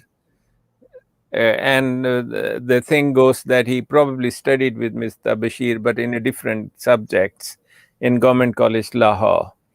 But the Qadianis, actually, I don't find their habit very strange, that everything any one of their character does has to be very excellent and at the top, and once you dig into it, it is even below the bottom. So, in other words, Dr. Saab, you are saying they knew each other's dirty laundries, right? Oh yeah, absolutely. He was the close buddy of the Khalifa. And the thing is, now people ask this question: if the man is so intelligent, he has served and so high-ranking facts, why couldn't he see the truth? Because they present him as, look, the one of the sign of the truth of Mirza Kazab is that people like Zafrullah Khan and Abdul Salam were his followers. The answer is very simple. Number one, they never studied Islam. If they would have studied Islam, they will get a kick from the Mirza family on their back and they will throw them from the hill. They will fall in the ditch. So for that reason, they never studied Islam at all. When Zafrullah Khan wrote the translation of the Quran, it was just a copy of what the Tafsir-e-Saghir was, and he put all those deviations in meanings which were already there, right? It was just, and his Quranic translation was very bad, and the story goes that he asked someone who was good in English, asked him that, could you put these things in order? And he made innumerable things. One incident is particularly noted, and somebody told me that he is the witness to it, and that man said, oh, in Arabic, this word doesn't mean this. And actually, the translation will go like this. And he changed it. That when Zafrullah Khan read it, he said, no, you have to put it back the same way. It means actually what I said it was. And that was a deviation from the meanings of the Quran. So if you consider the fact that the Ahmadiyya cult has raised his profile, like in 1926, they made him with lots of effort, with the help of Sir Fazl and Sir Syed and everybody, they put him into the Punjab Legal Council. It had a name similar to that. And then when he was there, and then he was Minister of Railway in 1935, and it was the same time once they said, oh, now it's the time that we fix him into the Viceroy's Council. And then 1925, in the Muslim outlook case, look who is representing Muslims of India, Zafarullah Khan, who wasn't even a Muslim, right? So they put him forward with the help of their masters to represent. For them, they try to make him an icon of Muslim representation, ranging from the civil life to the political life. Exactly. That was the plan. They Yes, do it all the time. and how could such a man, if he would have talked about Islam or being Muslim even to the slightest, Mirza family will kick him out without hesitation. The man who can kill his wife, he can do anything. Anything. Right? Yep. So people should understand that these people are pushed up by the Mirza family or their links or by their masters. And what they did, that's what they could do. They couldn't do anything else. Right. And same is the Nobel Prize of Abdussalam. 3 people shared on Einstein centenary. And if you look at the work, the one guy was 28, 30-year-old from United States of America. I think the people say it was his main work which contributed. And I mean, his work is okay, it's fine. I don't say he's a daft. But for God's sake, it's not something you spell it out in a way. Look how. Now, look at the example. In United Kingdom, the tradition is whenever you get a Nobel Prize and you have done the work in UK, which the Professor Islam did in Cambridge, you will get the title of a Sir. You will be knighted. Abdussalam was never knighted. Actually, he was given the lowest of the low prize. He was given the prize of MBE, which was Member of British Empire, and that is the lowest award given by the Queen. Above that is OBE, then it is the knighthood, which is the KBE, right? So his wife, the English wife, who was the professor of molecular biology or something in Oxford, she was given the knighthood before she died, and she was made a dame. And you know what the Qadianis do? After she became dame, they started writing Sir with the name of Professor Abdussalam after his death. I actually asked one of the men, I said, he was never given a knighthood. His name is not on the list. He said, no, because his wife was given the damehood, and the partner ultimately become, because if you are knighted, that's the wife of him. And if you get a knighthood, you called Sir, your wife will be called Lady. But if your wife is knighted, you will not be called Sir unless it's the peerage, which is the life knighthood. So these look small things, but they show the color of this Jamaat. And it's not the Jamaat of Islam, it's not the Jamaat of God, it is the Jamaat of worldly thing, and work on 2 bases. One base, to make money for Mirza families to have fun. Number 2, to keep their power. Number 3, to have a fun with the power on the world stage, which they never succeeded to have even to the slightest. I'm sorry to make these comments, but that's how I think the entire picture looks like. So people should understand why the people who they puppet as the world outstanding scientist, Nobel Prize winner, and he did the president of International Court of Justice. Look, you look at the real substance, it was the made up, crafted thing, not the one which the nature created. So may God show them the right path, Shahji. But your collection, your knowledge is very impressive. I'm a big admirer of your collection and your blog, what you write. It's very factual. That's the best thing about it. You never write anything which is even slightly doubtful. The way you write that, I'm still working on it. So I think in time it will become authenticated encyclopedia of an insider. Encyclopedia of Ahmadiyya. And they created a website, I think to like Ahmadiyya. It just launched like 2 months ago. Who launched it? The Ahmadiyya movement. Yeah. Let me see if I can find it. Ahmadiyya. I think so. Let me see if I can find it. Wow. I think Mirza Masroor did, I think, some kind of ceremony, opening ceremony or launch ceremony. Oh, yeah, for that site. That's recent. Brilliant.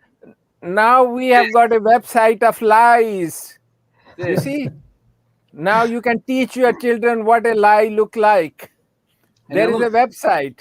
here are all the hits. Look. So this is the Ahmadiyya. Let's see what they have on Zafarullah Khan. Yeah, he is their hero. And it's the same as his. There's no references.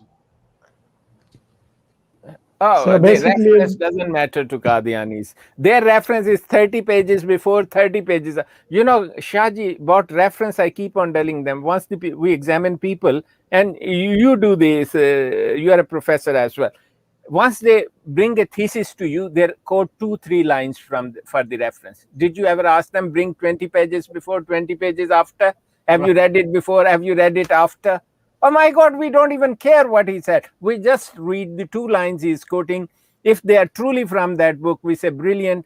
That's what we understand from those lines. That's what you wanted to convey the message. Your reference is accepted. Here we have got the huge amount of illiterates among Qadiani Ajmat, never been to school properly, and they come and tell us, oh, read it 60 page before, 60 page after. Yep. so basically, if you see, they try to replace Wikipedia, which is an independent information fact-finding portal, right? Now, somebody want to find information about Ahmadiyya cult, so they can go to their controlled, the Wikipedia version.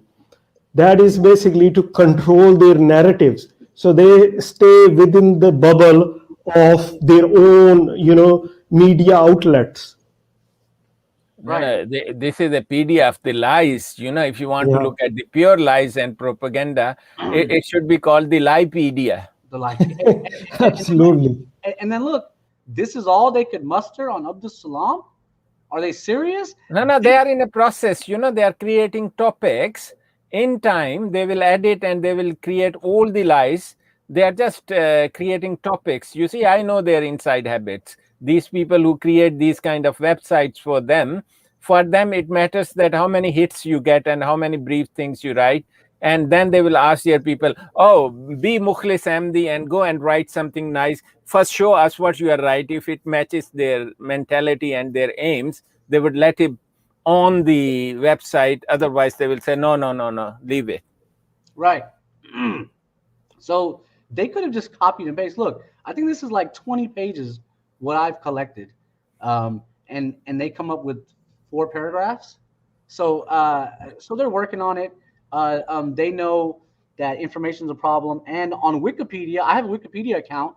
They keep all go into Wikipedia and write the Ahmadiyya census numbers, and because they have a fake thing about the World Christian Encyclopedia, and I post the fact with the references, like what they're saying is wrong. It'll be changed for an hour, and then they'll change it back.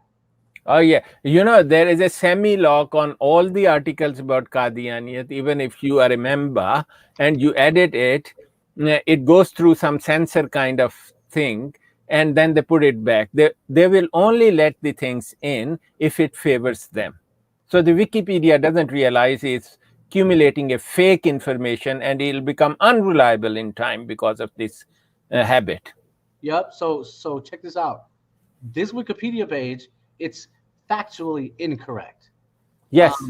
Look at these. They based these numbers on 430,000 Ahmadis in Cameroon. It's based on 400. No, I think the whole Cameroon population probably be 130,000. Just a joke, because Cameroon is a small country. Right. So here's what they did. They found this survey, and I've like researched this whole thing. And I sort of got lost, but so it's number 20. And they said, based on this survey, the survey came back in Cameroon saying that there's this much percentage of Ahmadis, right? So they hyperimposed that on the entire population. They surveyed 100 people in Cameroon, and I think 10 of them said they were Ahmadi. So they said, based on that survey, 10% of Cameroon is Ahmadi. It's like, Oh my God. it's like, no, what city was that in? Was it in a rural area? You know, that's how statistics and like census, they'll say Pew, like in politics, Pew, Pew survey says this. Well, who did they survey? You know, did they survey college people? Did they survey working women? Did they survey single women? Like, you know, and if in San Francisco they do a survey and half the people are gay, that doesn't mean half the people are gay all around America. So this is sort of the level of academic. Shadi, one day, many years ago, when the Mirza Tahir started, I saw one of their murabbi, you know, who is a missionary kind of thing. He was sitting on a table and he had the census thing in his hand and he was filling in the forms, multiple forms. I said, what are you doing? He said, I'm making Ahmadis. I said, where are they? Have they signed? Why don't they sign this form? They said, oh, actually, I'm writing the name of the people who are already dead. I said, why? He said, I've been given a target and I have to submit these forms. There you go. They have got the members in the graveyard as well. Right. And they still collect chanda on dead people. Yeah. What's the Islamic, can dead people pay zakat or sadaqah? Oh, there's no concept of zakat. They can take money on the name of zakat from you, but zakat is not mandatory. That's what I said yesterday, that the difference between Islam and Qadianiyat actually is in basic beliefs of Islam. So zakat has got no meaning for them. You want to give zakat, they will take money. Like Mirza used to take money from the prostitutes. He said, prostitutes' money is okay for me, but everyone else shouldn't take it. That's why Mirza Zani said, oh, it's okay for me to have a sex with my own daughter, but we shouldn't tell it to the public. That's what's written in the books. Right. So look, here's the example of Cameroon. Question 31. Are you Sunni, 12 or Shia, or something else? So they go to Cameroon.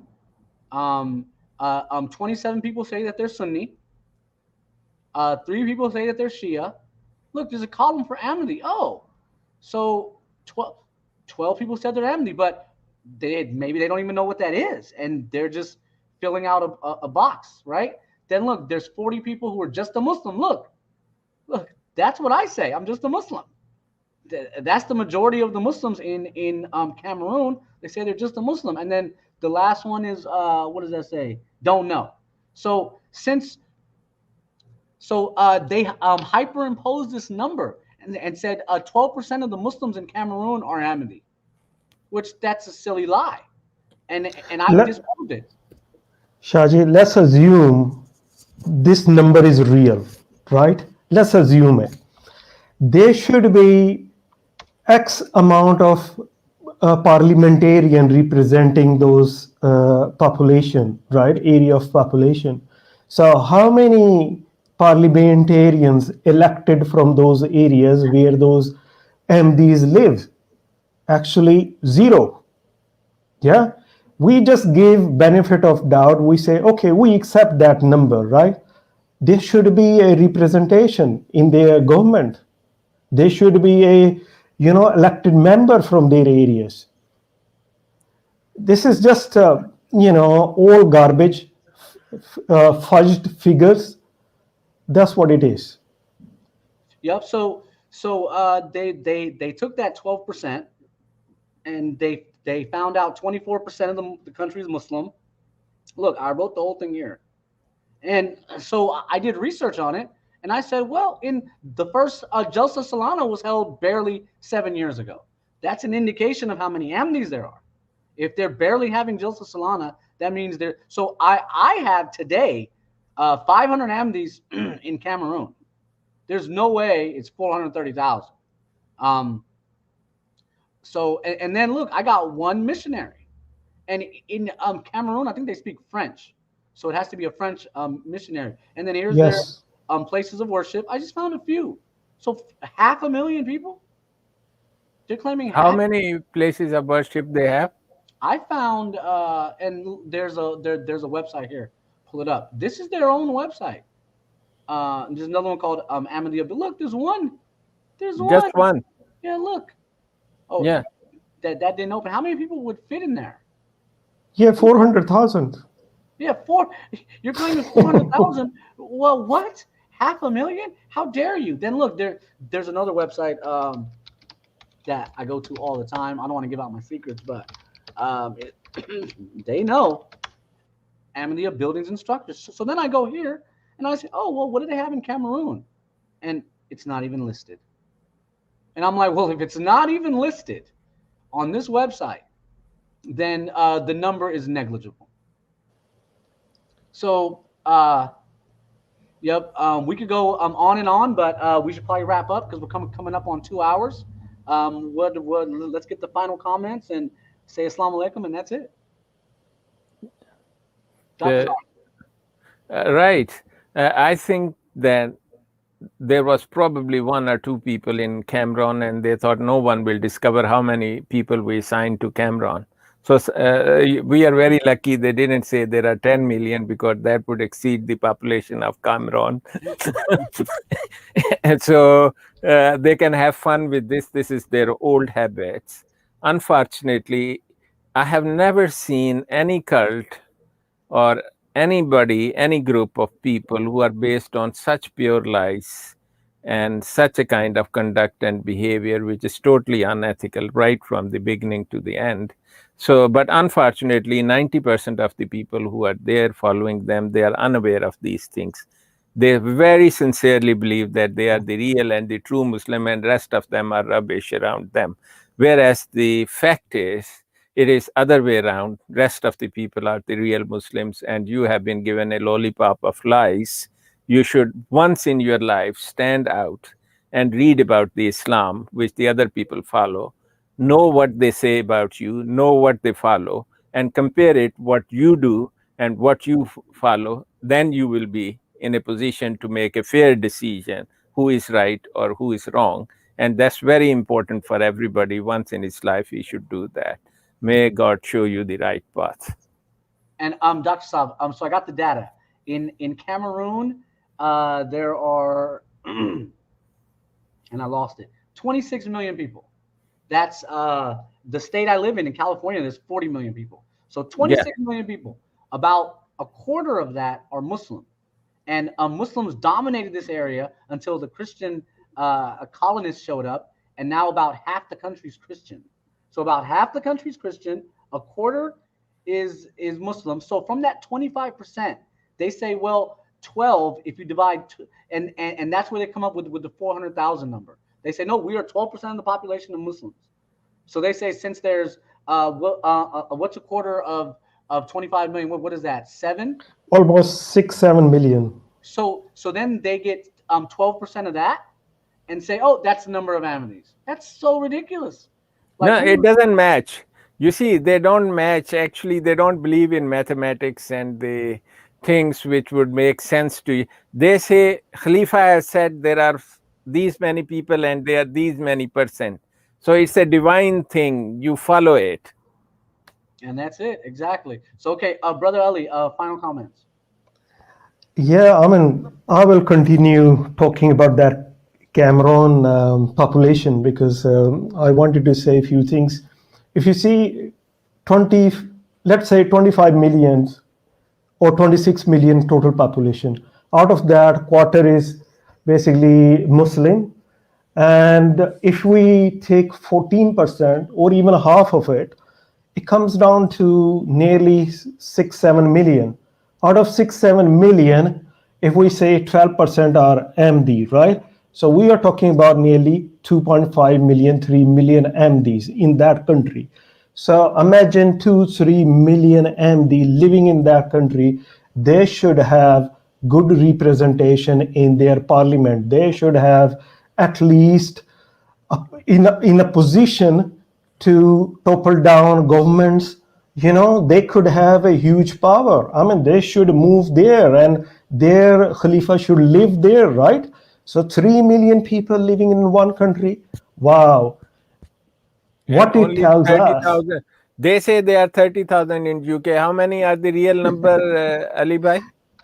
I think 8 to 10,000. That's my maximum information. Maximum that. Maximum. They are claiming 32,000, 30,000. But all these numbers, I know a lot of people moved from Germany to UK because they've been living in Germany on a benefit system for a long time. German government wanted them to work and go for jobs. They didn't want it to.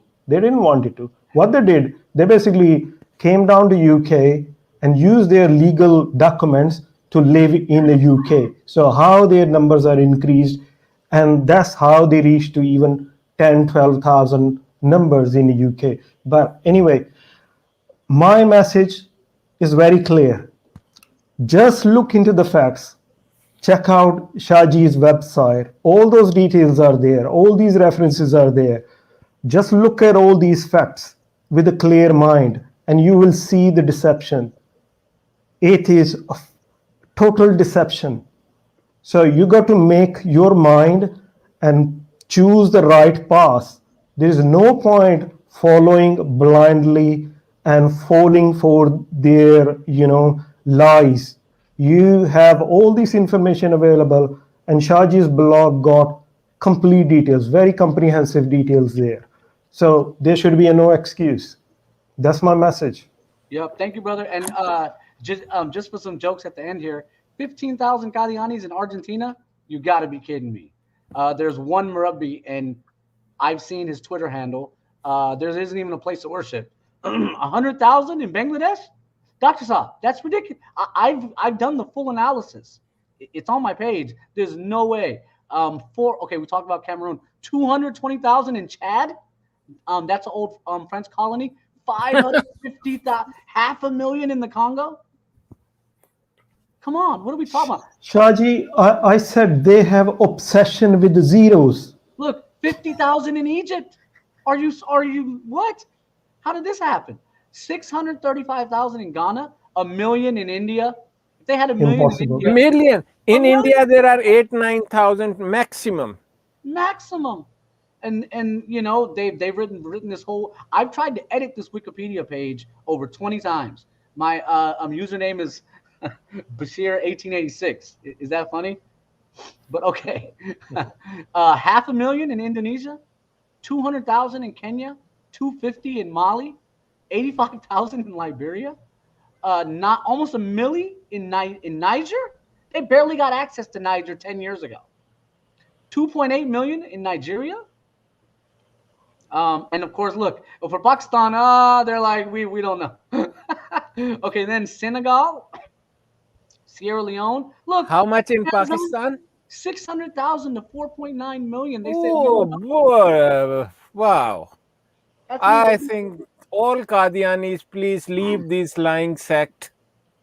Yep. He will be a trillionaire with this number. Even $1 a year is given to him by everybody. Then look, 2.5 million in Tanzania, East Africa. Are you serious? Right? 192 in Uganda. Look, 30,000 in the UK. 15,000. No 30,000 here. What's the reference? You know what the reference is? The Ahmadiyya movement announces, look, they'll say, oh yeah, we're having an event and there's 30,000 of us worldwide. Look, hold on. Yeah, I know this reference. If you see in that page, they mention establishment of their organization in the UK. They basically established themselves back in 1924. And if you see, it's nearly 100 years. In 100 years, if you see the progress, 30,000, that is ridiculous. Right. In 100 years, 30,000. If I even accept that number, that is totally lie. Their numbers are 8,000. And if we look at the progress over 100 years, that is ridiculous. Yep. And then the last thing I'll leave you with, this is a lie. According to the World Christian Encyclopedia, the Ahmadiyya movement is the fastest growing Islamic group in the early 21st century. I got the book. I got it to my house. I have scans. I have videos. It's all posted on the blog. It was a lie. That book doesn't even say that. So with that, ladies and gentlemen, assalamu alaikum. Thank you for being with us. And for my guests, stay stay here. And that's it. Assalamu alaikum.